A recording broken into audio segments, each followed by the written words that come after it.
अब आज तक कभी इनके पिताजी को हम कोई ऑपरेशन करते नहीं देखे कि कौन सी डॉक्टर हैं, कौन सा ऑपरेशन कर रहे हैं, कौन सी डिग्री लाए हैं। और ऐसी डिग्री तो 72 ठो पड़ी है, मिल जाएगी आपको। इसके पहले ना 2 साल पहले भी एक डॉक्टर बन के आए थे, और इसके पहले उनके पिताजी भी एक डॉक्टर ही थे। तो पहले ये तीनों डॉक्टर समझ लें कि ये कौन सा इंजेक्शन जनता को लगा रहे हैं। लेकिन लाइव टेलीकास्ट करिए, आपको समझ में आएगा कि सड़क में गड्ढा है कि गड्ढे में सड़क है। ये आपको तय करना हो, क्योंकि इसका मानक आप खुद तय करिए कि दोनों में क्या है। यूपी में उपचुनाव की तारीखों का ऐलान हो गया और तमाम जो उम्मीदवार हैं अब मैदान में भी उतर चुके हैं। और इसी बीच हम लोग पहुंचते हैं मिर्जापुर जिले के मझवा विधानसभा में, और इसमें हमारे साथ जो व्यक्ति जुड़े हुए हैं बहुजन समाज पार्टी के उम्मीदवार दीपू तिवारी जी हैं। चूंकि अब चुनाव की तारीखों का ऐलान होने के बाद ये भी पहले से तो ग्राउंड में जाते आ रहे हैं, लेकिन फिर से जब ये तारीखों का ऐलान होने के बाद वो जो सुरूर है वो और भी तेज हो जाता है। फिलहाल इनसे हम लोग बात करने का प्रयास करेंगे कि आखिरकार क्या मुद्दे हैं लेकर के जो आप जनता के बीच जा रहे हैं, और क्या देख करके जो जनता है वो आपकी तरफ आकर्षित होगी और आपको वोट करने वाली है। बहुत बहुत स्वागत है सर चैनल पे आपका। बहुत बहुत धन्यवाद आपका। जिस प्रकार से बहुजन समाज पार्टी की सुप्रीमो आप ने आप पर भरोसा जताया है, उस पर कितना आप अपने आप को खरा उतरता हुआ देख रहे हैं? देखिए, बहन जी ने हमारे ऊपर भरोसा जताया है, अपना आशीर्वाद दिया है, और अपने आशीर्वाद के साथ साथ मुझे मझवा विधानसभा के उपचुनाव में प्रत्याशी बनाया है। मैं बहन जी का बहुत बहुत आभार व्यक्त करता हूँ, धन्यवाद देता हूँ, और ये बहन जी को विश्वास दिलाता हूँ आपके माध्यम से पूरी बहुजन समाज पार्टी को कि दीपू तिवारी जिस विश्वास के साथ बहन जी ने मुझे टिकट दिया है, उसी विश्वास के साथ मैं बहन जी को, बहुजन समाज पार्टी को मझवा विधानसभा के उपचुनाव में ये सीट जीत के दूंगा। तमाम उम्मीदवारों से तो हमारी बात होती है और आप लोग एफिडेविट में भी अपने एजुकेशन को दर्शाते ही हैं, लेकिन जो जनता है वो आपसे जानना चाहती है कि आपने अभी तक आपका एजुकेशन क्या है? एजुकेशन मैं पोस्ट ग्रेजुएट हूँ, LLB हूँ। और शुरुआत से अगर आपके हम लोग राजनीति की बात करें तो आपने कब से राजनीति स्टार्ट किया है? देखिए, मैं छात्र राजनीति से निकला हुआ व्यक्ति हूँ। मैं सन 98 में मैं GD विज्ञानी PG कॉलेज मिर्ज़ापुर का मैं महामंत्री, छात्र संघ महामंत्री चुना गया, और सन 2000 में मैं अध्यक्ष चुना गया वहाँ से। और उसके बाद 2002 से मैंने पहली बार टिकट बहुजन समाज पार्टी से मांगा था। उस समय मैं छात्र राजनीति करके निकला था, लेकिन उस समय बहन जी का आशीर्वाद नहीं मिल पाया। लेकिन मैं लगातार मझवा विधानसभा, चूँकि हमारे कॉलेज में, बिनानी कॉलेज में ज़्यादातर बच्चे, हमारे जो दोस्त यार थे, वो या तो शहर के थे और या तो मझवा विधानसभा के ज़्यादातर 84 बेल्ट के थे। तो उनसे शुरू से हमारा लगाव रहा और घर घर लगाव रहा, और उनके परिवार के लोग, गांव के लोग मुझे अपना बेटा भाई मानकर हमेशा आशीर्वाद देते रहे, और छात्र संघ के चुनाव में भी मेरी मदद होती रही। मझवा विधानसभा के लोगों ने शुरू से मेरे ऊपर अपना आशीर्वाद बनाया है। अब आज उन्हीं के दम पर मैं इस मुकाम पे आया हूँ कि आज मैं उन्हीं की ताकत, उन्हीं के बल, उन्हीं के आशीर्वाद से मैं आज मझवा विधानसभा में विधानसभा चुनाव लड़ने की हिम्मत कर पाया हूँ। कहने का मतलब कि आप शुरुआत से इस बहुजन समाज पार्टी से जुड़े रहे हैं। ऐसा नहीं है कि आपको टिकट लेना हुआ तो आप इस पार्टी में गए और वहाँ से टिकट ले लिया। तो उनके लिए क्या कहना चाहिए जो दल बदल करने वाले लोग हैं? देखिए, ऐसा नहीं है, कुछ कारण था कि मैं भी कुछ दिनों के लिए बहुजन समाज पार्टी छोड़ा था, और वो मेरी मजबूरी थी छोड़ना, कि कुछ ऐसे व्यक्ति बहुजन समाज पार्टी में थे कि जहां दोनों लोग एक साथ एक छत के नीचे नहीं बैठ सकते थे। क्योंकि उनकी राजनीति करने का जो तौर तरीका था वो बहुत गंदा था। उनका तरीका ही गाली गलौज से शुरू होता था। एक समाज को गाली दे के दूसरे समाज के सामने उसको नीचा दिखाना, इस तरह की उनकी राजनीति थी, जिसको मैंने कभी बर्दाश्त नहीं किया, और हमारा तालमेल बिगड़ा। तो मैंने उस समय बहुजन समाज पार्टी छोड़ी।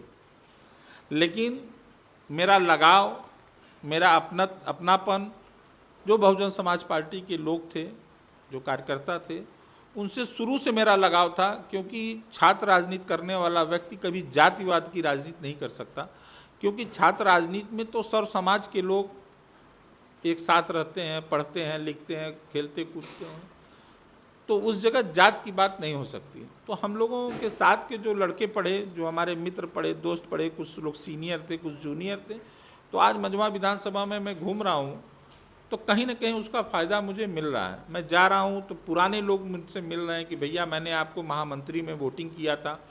कोई कह रहा है कि दीपू मैं आपसे 2 साल सीनियर था, मैंने भी आपको वोट किया था। कुछ लोग कह रहे हैं कि भैया मैं जूनियर था, कुछ कह रहे हैं कि मैं आपके साथ क्लास फेलो था।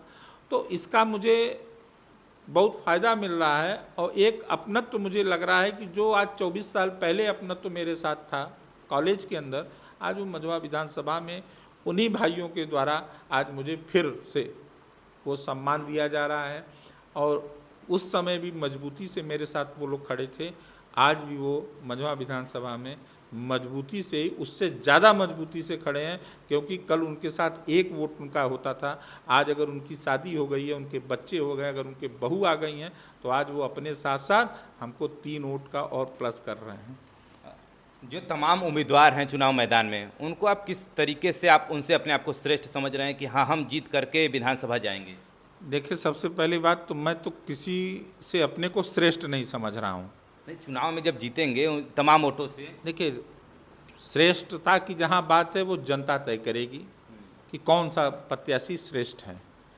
मैं अपने को कह सकता हूँ कि मैं बहुत अच्छा नहीं कह सकता कि मैं ही बहुत अच्छा व्यक्ति हूँ, लेकिन इतनी तो मैं मझवा विधानसभा के लोगों को से मैं कहना चाहूँगा कि जितने लोग प्रत्याशी चुनाव मैदान में लड़ रहे हैं, अगर मैं अच्छा नहीं हूँ तो जितने प्रत्याशी लड़ रहे हैं उनसे दीपू तिवारी खराब नहीं आपको मिलेगा, उनसे 20 ही मिलेगा, 19 नहीं मिलेगा। अगर हम लोग मझवा विधानसभा की बात करें तो सबसे बड़ी समस्या आपको क्या लगती है कि इस पूरे मझवा विधानसभा में वो सबसे बड़ी समस्या इसमें बरकरार है इस समय? देखिए, सबसे बड़ी समस्या तो मझवा विधानसभा में जब आप अपने घर तक ही सही सलामत नहीं पहुंच सकते, सवेरे निकले शाम पता नहीं पहुंचेंगे कि नहीं पहुंचेंगे। आपका इशारा रोड की तरफ है। सबसे बड़ी समस्या तो सड़क है कि घर से आदमी कदम अगर बाहर रखता है डेहरी से अपने, तो डेहरी के बाद जब कदम रखता है निकलने के लिए सुबह, तो सड़क पे ही जाता है। और सड़क की ये दशा है कि कब क्या हो जाएगा, किसके साथ कौन सी घटना घट जाएगी, कौन सी दुर्घटना हो जाएगी, ये भैया कोई नहीं जानता। कल रात में एक ट्रैक्टर से एक खुटहा गांव में कल एक बच्चे की दुर्घटना हो गई, 12 साल का बच्चा था और ट्रैक्टर उसके ऊपर चढ़ गया, वो ख़त्म हो गया। मुझे सूचना मिली तो मैं 12:30 बजे रात खुटहा घाट पर पहुंचा, जहां उसकी अंतिम वो सब किया जा रहा था। तो मैं वहाँ था, 2 बजे रात तक मैं था वहाँ घाट पर। आपने रोड की बात किया, और जो वर्तमान सरकार है वो दम भरती है कि हम जो रोड है प्रतिदिन उनके आंकड़े हैं कि इतना किलोमीटर रोड हम लोग बना लेते हैं, और जो गड्ढा भरो का उनका अभियान है कि लगातार चलता रहता है। ऐसा कोई रास्ता नहीं जहाँ पर कि जहाँ गड्ढे देखने को आपको मिल जाए। मैं तो यही आपसे कहूँगा, आप मीडिया से हो, आपके पास कैमरा है, आप लोग लाइव दिखाइए, आप लोग लाइव दिखाइए। और मझवा विधानसभा की कोई भी एक मुख्य सड़क जिसको आप समझते हो उसको समझ लीजिए, या एक गांव से दूसरे गांव को जोड़ती हो उसको समझ लीजिए, एक ब्लॉक से दूसरे ब्लॉक को जोड़ती हो वो देख लीजिए, लेकिन लाइव टेलीकास्ट करिए, आपको समझ में आएगा कि सड़क में गड्ढा है कि गड्ढे में सड़क है। ये आपको तय करना होगा, क्योंकि इसका मानक आप खुद तय करिए कि दोनों में क्या है। अगर आप विधायक बन जाते हैं तो सबसे पहला ऐसा कौन सा काम रहेगा जिसको आप मझवा विधानसभा में लाना चाहेंगे वहाँ से? देखिए, अगर मझवा विधानसभा की जनता का आशीर्वाद, सहयोग, प्यार हमको मिला तो जो सड़क की बात है, सबसे पहला मेरा प्रयास रहेगा कि लोग अपने घर से अगर सुरक्षित निकले तो सुरक्षित ही शाम को अपने परिवार के बीच में आए। कम से कम सड़क तो ऐसी होनी चाहिए कि रात बिरात अगर कोई अपने परिवार को तबीयत खराब है, किसी को कुछ हो जा रहा है तो मोटरसाइकिल से बैठा के ले जा रहा है तो सही सलामत इलाज तक करा के पहुंच जाए, या लोग अपने घर तक पहुंच जाएं।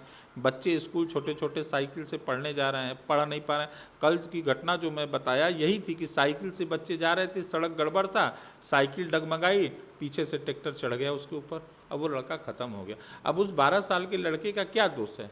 उसको क्या मालूम है कि गड्ढे में साइकिल कूद रही है तो साइकिल मेरी किधर जाएगी। आज अगर वही सड़क प्लेन रही होती तो शायद आज ये दुर्घटना न होती। दुर्घटना का तो प्रमुख कारण है ही।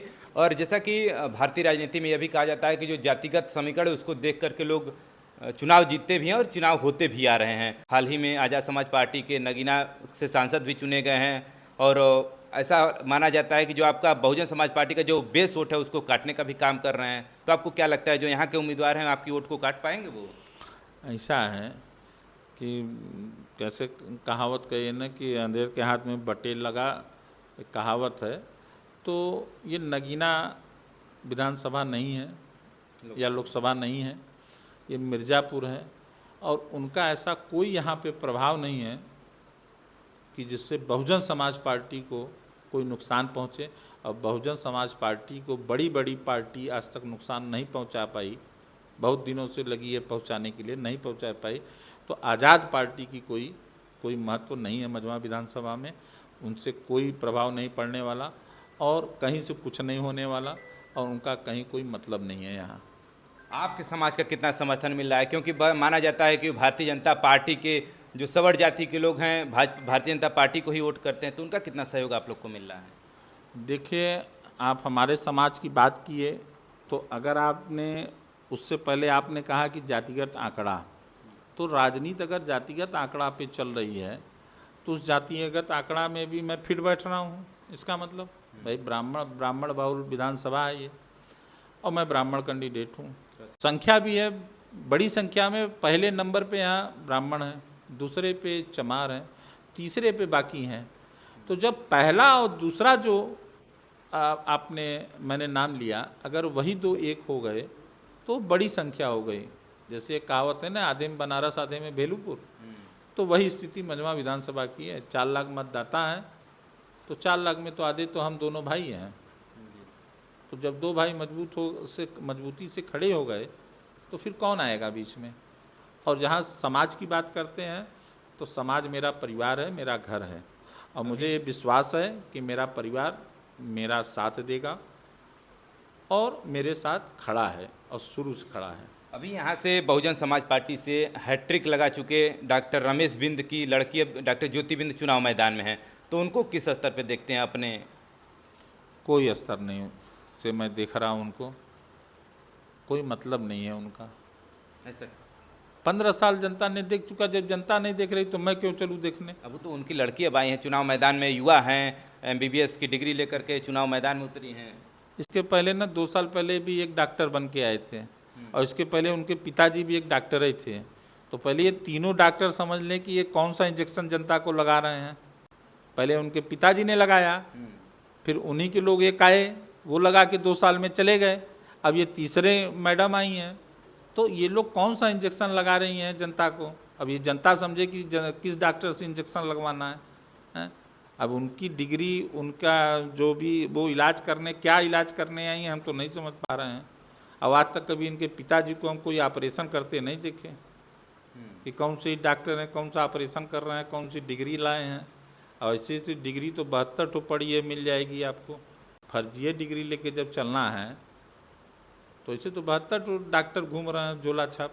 चलिए देखिए, मझवा विधानसभा के बहुजन समाज पार्टी के उम्मीदवार हमारे साथ हैं। अब जाते जाते जनता से क्या अपील करना चाहेंगे? तमाम वोटर आपको देख रहे हैं, उनसे क्या अपील करेंगे? देखिए, मैं मझवा विधानसभा की सम्मानित देवतुल जनता से हाथ जोड़कर विनम्र आग्रह और निवेदन करता हूं कि बहुजन समाज पार्टी, बहन जी के आशीर्वाद से, बहन जी ने मुझे आप लोगों की सेवा के लिए भेजा है और मैं आपके बीच का हूं।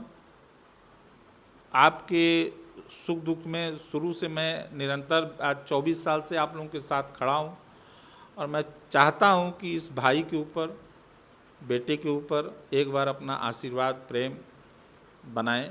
और दीपू तिवारी ये आप लोगों को विश्वास दिलाता है कि आप लोगों ने अगर सेवा करने का मुझे मौका दिया, आशीर्वाद दिया अपना, तो दीपू तिवारी आपको निराश करने का काम नहीं करेगा और दीपू तिवारी मजबूती से आपके साथ, आपकी सेवा के लिए हमेशा तत्पर है। चलिए, बहुत बहुत धन्यवाद। इसमें हम लोग मिर्जापुर के मझवा विधानसभा में थे जहां पर के उपचुनाव होने हैं। बहुजन समाज पार्टी के उम्मीदवार दीपू तिवारी जी हमारे साथ थे और इनके मुद्दों को भी आपने सुनने का प्रयास किया कि आखिरकार कौन से मुद्दे लेकर के जनता के बीच जा रहे हैं और आगामी भविष्य में जब विधायक बनेंगे तो फिर इनके क्या प्रमुख कार्य रहने वाले, वो भी इन्होंने बता दिया है। चलिए, अब जैसा भी आपको उचित लगे और आप इनको वोट करिए या फिर जैसा भी आपको उचित लगे। फिलहाल मिलते हैं किसी अन्य वीडियो के साथ। Thanks for watching this video.